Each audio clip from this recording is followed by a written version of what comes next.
ৰকিবুল হুছেইনৰ বিৰুদ্ধে মোৰ ব্যক্তিগত একো আক্ষেপ নাই, একো আক্ষেপ থাকিবলগীয়াও নাই। তেওঁৰ জেগাৰ পৰা ৰাজনীতি কৰিছে, ব্যক্তিগতভাৱে মোক ক'তো ক্ষতি কৰিবলৈ যোৱা নাই আৰু মই তেওঁৰ ৰাজনীতিত সহযোদ্ধা নহয়, মোৰ ৰাজনীতিতো তেওঁ সহযোগিতা কৰা নাই। কিন্তু মই কৈছোঁ যে 16 চনত যে কংগ্ৰেছ দলটো ক্ষমতাৰ পৰা গ'ল, মই আপোনালোককে সুধিছোঁ প্ৰথম 3টা কাৰণৰ ভিতৰত যদি মই কওঁ যে প্ৰথম 3টা কাৰণ কওকচোন, তেতিয়া বিজেপিয়ে অসমত 3খন পোষ্টাৰ লগাইছিলে।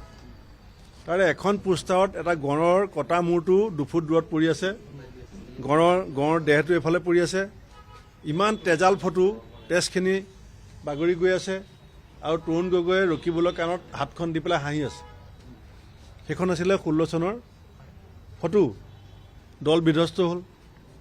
21 চনত যেতিয়া ARDFৰ লগত এলায়েন্স হ'ব বিচাৰিছিলে, তেতিয়া মই প্ৰদ্যুৎ বৰদলৈ ডাঙৰীয়াৰ ঘৰত এখন মিটিং অৰ্গেনাইজ কৰিছিলোঁ, কৰি দেৱব্ৰত শইকীয়া ডাঙৰীয়া, সেই সময়ত AICC ছেক্ৰেটেৰী ৰাণা গোস্বামী, ৰাজ্যসভা সাংসদ সেই সময়ত ৰাণী নৰ, বৰপেটা MP আব্দুল খালেক, নগাঁও MP ঘৰত মিটিং। আমি চিঠি লিখি পেলাই ক'লোঁ যে ARDFৰ লগত মিত্ৰতা হ'ব নালাগে, যদি প্ৰয়োজন হয় পুষ্পুল হ'ব, যদি কৰিবলগীয়া হয় পুষ্পুল কৰিব, প্ৰি পুল কৰিলে উজনি অসম বিধ্বস্ত হ'ব। চিঠিখন আছে, চিঠিখন আপোনালোকেও সেই সময়ত পাইছে। তাৰপিছত বিধ্বস্ত হ'লনে নাই? 4জন জিকিলে উজনি অসমত, তাৰে 2জন গুচি গ'ল, ৰূপজ্যোতি কুৰ্মী আৰু সুশান্ত। এতিয়া এলায়েন্স কোনে কৰিলে 21 চনত? তাৰপৰা এলায়েন্স ভাঙিলোঁ মই। হায়েষ্ট বেনিফিচিয়াৰী কোন হ'ল? ৰকিবুল হুছেইন হ'ল। বেনিফিচিয়াৰী গৈ পেলাই দিল্লীত কি কৰিলে? মোক ভাঙিবৰ কাৰণে চহী কৰিলে। এলায়েন্সটো বনাইছিলোঁ, কেলৈ ভাগিলে? বিহালীত কাক টিকেট দিলে? বিহালীত টিকেট দিলে যিজন মানুহ কংগ্ৰেছৰ মেম্বাৰশ্বিপ লোৱা নাছিলে। তাৰপিছত মই এলায়েন্সৰ পৰা পদত্যাগ কৰিলোঁ। আকৌ যোৱা 8-9 ফেব্ৰুৱাৰীত মোক ক'লে এলায়েন্সটো আকৌ বনাই দিয়ক। মই ক'লোঁ মোক নালাগে, আপোনালোকে কৰক, মই সহযোগিতা কৰিম। ক'লে নহয়, আপুনিহে পাৰিব, কাৰণ আপোনাৰ লগত চবৰ ভাল হ'ব, মই বনাই দিম বুলি ক'লোঁ। পাৰ্টি সিদ্ধান্ত। ৰাতিটোৰ ভিতৰত 48 ঘণ্টাৰ পাছত ৰকিবুল হুছেইনৰ নামটো ক'ৰ পৰা আহিলে? তাৰমানে দলটো মই যে কৈছোঁ APCC-R, অসমৰ 6জন নেতাই ক'লে এলায়েন্স নালাগে, ARDFৰ লগত এলায়েন্স হৈ গ'ল। গড় হত্যাকাৰীক টিকেট কাটিব লাগে বুলি সেই সময়ৰ AICC general secretary incharge Veerappa মৈলীয়ে ভুৱনেশ্বৰ কলিতা ডাঙৰীয়াক কৈছিলে নাই সোধক। ৰকিবুলৰ টিকেটটো কাটি দিলে কংগ্ৰেছ চৰকাৰ হোৱাৰ সম্ভাৱনা থাকিব, এই বুলি বীৰপ্পা মৈলীয়ে ভুৱনেশ্বৰ কলিতা ডাঙৰীয়া জীয়াই আছে, বীৰপ্পা মৈলী জীয়াই আছে, কৈছেনে নাই সোধক। তেতিয়াহ'লে মই APCC কৰিবলৈহে গৈছিলোঁ, আৰু মই তেওঁলোকৰ নিচিনাকৈ পাবত গজা কংগ্ৰেছী নহয়। মোৰ ককা দেউতাই, মই কি পেৰাচুট লেণ্ডিং কৰি কংগ্ৰেছ কৰিছোঁ নেকি? মই যিদিনাখন কংগ্ৰেছ দলত যোগদান কৰিছিলোঁ, সেইদিনাখনো অসমৰ মুখ্যমন্ত্ৰীয়ে ৰাতি 2টা বজাত জনতা ভৱনত মোক লগ পাইছিলে, হিতেশ্বৰ শইকীয়া ডাঙৰীয়া।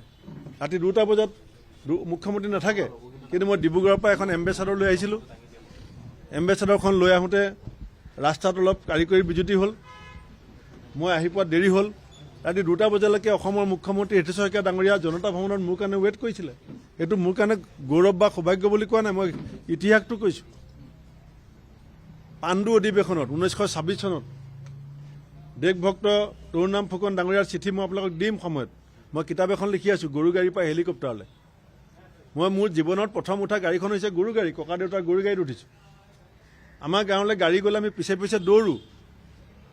আমাৰ গাঁৱত যেতিয়া গাড়ী যায় আমি পিছে পিছে দৌৰোঁ। আমি সেইখন, মই BA পাছ কৰিছোঁ টেবুল লেমৰ চিমনি মোহাৰি মোহাৰি। মোৰ দেউতাই মোক গুৱাহাটী ফুৰাবলৈ আনিছিলে 85 চনত। 85 চনত মোক দেউতাই ফুৰাবলৈ আনিছিলে। মই সেইজন মানুহ, মোক কোনে বেক কৰিছিলে? মই ছেল্ফ মেড মানুহ।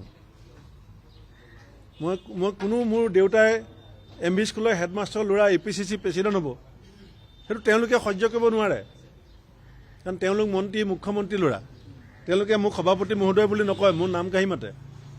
মিটিঙত বহি থাকিলেও মোক APCC সভাপতি মহোদয় বুলি নকয়। তথাপিতো মই কেতিয়াও প্ৰতিক্ৰিয়া দিয়া নাই। আজি যে মই ৰিজাইন দিওঁতে যে 50 কোটি টকাৰ কথাটো আহিছে, মই যে এলায়েন্সৰ সভাপতিটো ভাঙি দিলে, তেতিয়া কেলৈ তেওঁলোকে মাত নামাতিলে?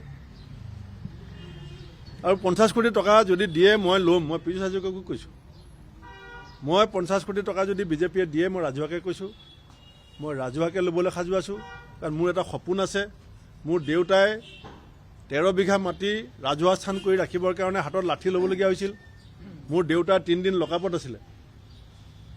ৰঙানদী সমষ্টিৰ বালিডিং চেণ্টাৰত 13 বিঘা মাটি ৰাইজৰ নামত সংৰক্ষিত কৰিবলৈ যাওঁতে মোৰ দেউতাই জেল খাইছিলে। আৰু মোৰ এইটো সৰুকালৰ পৰা সপোন যে তাত দেউতাৰ নামত এখন ষ্টেডিয়াম বনাম। আৰু যদি এই যি বিজেপিয়ে চৰকাৰীভাৱেই হওক ব্যক্তিগতভাৱে হওক মোক যদি 50 কোটি টকা দিয়ে, মোক ৰাজহুৱাকৈ কয় যে টিভি আগত ল'ব লাগিব, মই ল'ম আৰু মোৰ দেউতাৰ নামত এখন ষ্টেডিয়াম বনাম।